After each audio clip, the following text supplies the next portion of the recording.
First principles thinking. क्या आप सोच सकते हैं कि आपकी बिजनेस की हर प्रॉब्लम का हल आपके सामने है, बस आपने उसे देखा नहीं है? अब इमेजिन कीजिए, अगर आपको वही सीक्रेट पता चल जाए जिसने इलॉन मस्क को टेस्ला, स्टीव जॉब्स को एप्पल जैसी कंपनियों को ऑर्डिनरी से एक्स्ट्रॉर्डिनरी बनाया।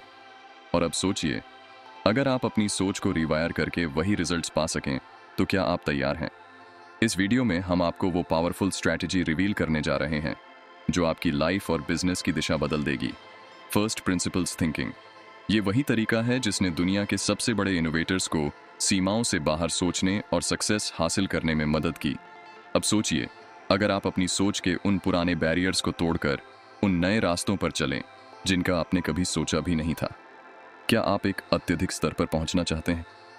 तो आपको इस वीडियो को पूरा देखिए, क्योंकि इसमें हम आपको गाइड करेंगे कि कैसे आप अपने बिजनेस को नेक्स्ट लेवल पर कैसे ले जा सकते हैं, वो भी बिना एक्स्ट्रा रिसोर्सेज के। आइए उस थिंकिंग पैटर्न्स में गोता लगाएं जो अनलिमिटेड स्क्वायर के द्वार खोलने वाली है। इलन मस्क के फ्यूचरिस्टिक सॉल्यूशंस और ब्रेक थ्रू इनोवेशंस। जब मस्क ने टेस्ला शुरू किया तो इलेक्ट्रिक कार्स को लेकर कई मिसकॉन्सेप्शंस थे।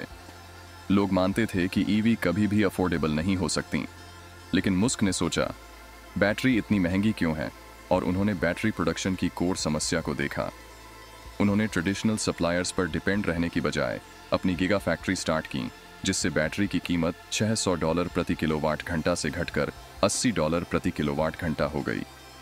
मस्क का गोल अब इसे $60 तक ले जाने का है, जो ईवीज को मास मार्केट में लाने का गेम चेंजर साबित हुआ। इसी तरह स्पेस एक्स में उन्होंने सोचा, रॉकेट्स को एक बार से ज्यादा बार कैसे यूज किया जाए। फैल्कन 9 के रीयूजेबल रॉकेट्स ने स्पेस इंडस्ट्री में कॉस्ट को 90% तक कम कर दिया, जिससे एनएसए और अन्य एजेंसियों ने स्पेसएक्स के साथ पार्टनरशिप की। ट्रेडिशनली बहुत स्लो और कॉस्टली होती हैं, लेकिन मस्क ने पूछा, क्या हम ट्रैवलिंग को फास्ट और सस्ता नहीं बना सकते? उन्होंने टनल बोरिंग की पूरी प्रोसेस को रीथिंक किया और नई टेक्नोलॉजी डेवलप की, जिससे ट्रांसपोर्टेशन में स्पीड और एफिशिएंसी में जबरदस्त सुधार हुआ।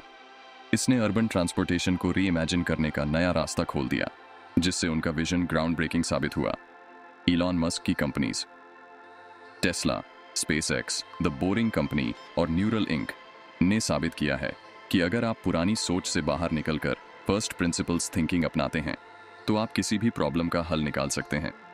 उनकी हर कंपनी एक मास्टर क्लास है कि कैसे पुरानी असम्पशंस को तोड़कर नए सॉल्यूशंस निकाले जा सकते हैं। अब सोचिए, अगर आप भी अपनी चैलेंजेस को नए नजरिए से देखें, तो क्या आप अपनी कंपनी को मस्क की तरह एक्स्ट्रॉर्डिनरी हाइट्स तक ले जा सकते हैं?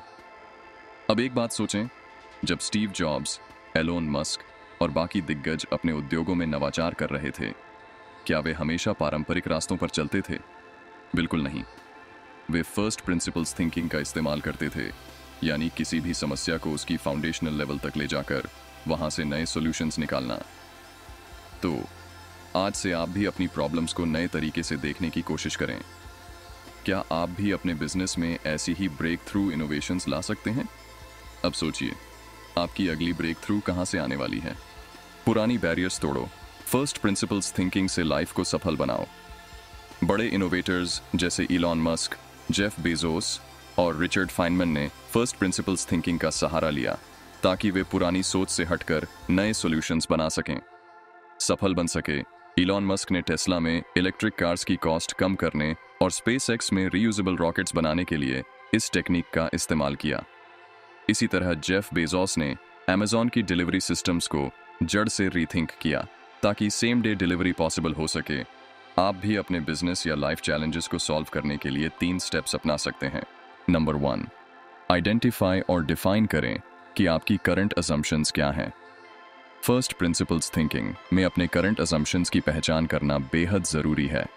हम अक्सर प्रॉब्लम्स को देखते समय अपने असम्पशंस पर ध्यान नहीं देते हैं। इसकी एक अच्छी एनालॉजी है इंक्रीमेंटल इनोवेशन और पैराडाइम शिफ्ट की।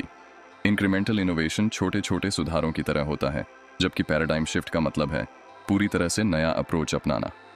एग्जाम्पल के लिए, जब लोगों ने सोचा कि उड़ान के लिए सिर्फ पहिए की ज़रूरत नहीं है, तब एविएशन इंडस्ट्री में एक बड़ा बदलाव आया। इसलिए अपने बिजनेस में समस्याओं पर ध्यान दें और अपनी असम्पशंस की एक लिस्ट बनाएं। जब आप अपने अप्रोच को बदलते हैं और असम्पशंस को चुनौती देते हैं, तब आप नए और अनोखे सॉल्यूशंस खोजने में सक्षम होते हैं। नंबर 2, समस्या को उसके फंडामेंटल प्रिंसिपल्स में तोड़ना बहुत ज़रूरी है। जैसे जेरी ने कहा, मैं एक फंड बनाना चाहता हूं ताकि लग्जरी रियल एस्टेट को एक्वायर कर सकूं, लेकिन क्या ओनरशिप सच में ज़रूरी है? एयरबीएनबी और वीआरबीओ जैसे उदाहरण बताते हैं कि वे बिना किसी प्रॉपर्टी को मालिकाना हक में लिए भी सफल हुए हैं। तो क्या वास्तव में आपको प्रॉपर्टीज ओन करने की ज़रूरत है? क्यों ना आप इस लक्ष्य को हासिल करने के लिए अलग तरीके पर विचार करें। इस तरह से सोचकर आप नए और प्रभावी समाधान पा सकते हैं जो आपके कोर ऑब्जेक्टिव को पूरा कर सकें। नंबर 3, नई सॉल्यूशंस क्रिएट करें। प्लांट बेस्ड मीट का आइडिया लोगों की बढ़ती डिमांड से निकला कि सस्टेनेबल तरीके से ऐसा भोजन मिले जो मांस की तरह दिखे और स्वाद भी वैसा ही हो। इसके पीछे एक simple but powerful mental model है जिसे कहते हैं फर्स्ट प्रिंसिपल्स थिंकिंग, जिसका मतलब है कि हम किसी चीज़ की बुनियाद पर जाकर सोचें बिना पुराने असम्पशंस के फंसे। इस मॉडल के हिसाब से सवाल ये था, हमें असल में मांस का पूरा जानवर पालने की क्या ज़रूरत है? मांस तो असल में प्रोटीन्स, फैट्स और फ्लेवर्स का कॉम्बिनेशन है। तो अगर हम इन एलिमेंट्स को प्लांट्स से रिप्रोड्यूस कर सकें तो मांस जैसा प्रोडक्ट बनाया जा सकता है। यहीं से प्लांट बेस्ड मीट का कॉन्सेप्ट निकला। फर्स्ट प्रिंसिपल्स थिंकिंग से कंपनीज ने यह समझा कि अगर असली मांस के न्यूट्रिएंट्स और टेक्सचर को प्लांट्स से बनाया जा सकता है तो जानवरों की ज़रूरत नहीं पड़ेगी। इससे प्रोडक्शन सस्ता होगा, एनवायरमेंटल इम्पैक्ट कम होगा और लोगों को वही मांस का एक्सपीरियंस मिलेगा जो वे पसंद करते हैं। इस सोच ने इम्पॉसिबल फूड्स और बियॉन्ड मीट जैसी कंपनियों को जन्म दिया, जिन्होंने इनोवेटिव टेक्नोलॉजीज का इस्तेमाल कर प्लांट बेस्ड इंग्रेडिएंट्स से मांस जैसा टेक्सचर और टेस्ट क्रिएट किया। बोनस, फर्स्ट प्रिंसिपल्स थिंकिंग अपनाने के लिए किसी समस्या को उसकी जड़ तक समझें और अपनी धारणाओं को चुनौती दें। अगर आपका प्रोडक्ट मार्केट में अच्छा नहीं कर रहा तो उसकी क्वालिटी, प्राइसिंग और कस्टमर्स की ज़रूरतों पर ध्यान दें। समस्या के मूल तत्वों तक पहुंचने पर नए और अनोखे समाधान मिल सकते हैं। इन सॉल्यूशंस को छोटे छोटे स्टेप्स में लागू करें और फीडबैक लेते रहें।